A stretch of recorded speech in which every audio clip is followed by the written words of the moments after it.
আমরা যারা আসছিলাম আমাদের সমস্ত খেদমতকে কবুল করো আল্লাহ, সমস্ত খেদমতকে কবুল করো আল্লাহ। যদি খেদমত আনতে পারে তার কায়ের সঙ্গে খেদমত হিসেবে কবুল করো আল্লাহ, তো সেটাও করতে পারে না, তাই উপরে চোখের মানে হাতে এসে কবুল করো আল্লাহ। দুনিয়াকে উত্তম পুরস্কার পরিচিত করো আল্লাহ। অনেকে আসতে পারে না, এগুলো টেলিফোনে জানে, অনেকে মেসেজ পাঠায় জানে, দোয়া হয়েছে আল্লাহ তো সমস্ত ক্ষেত্রে তুমি কবুল করো আল্লাহ। খাস রহমত আল্লাহ, আল্লাহ খাদের মজাব কেমন করতে দাঁড়িয়ে ওকে আমরা করলাম রাজার মজাব এই সুসংবাদ মুসলিম দেশে, পৃথিবীর বিভিন্ন দেশে, বিভিন্ন অঞ্চলে ছড়াই আল্লাহ।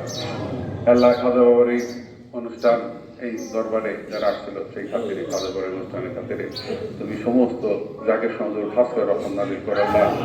যাকে অত্যন্ত গরিব, খুবই গরিব, তাদের অভাব অনটন দুঃখ দূর করে দেয় আল্লাহ। যে দুই পাশে সেই পাশে তার কি উন্নতি দান করে আল্লাহ। তাদের সবাইকে নেক মুকসদ নেক তামন্না পুরো করলা, তার মন ভরে তোমাকে ডাকতে পারে, পেট ভরে খাইতে পারে, মন ভরে তোমাকে ডাকতে তৌফিক ভিক্ষা দাও আল্লাহ।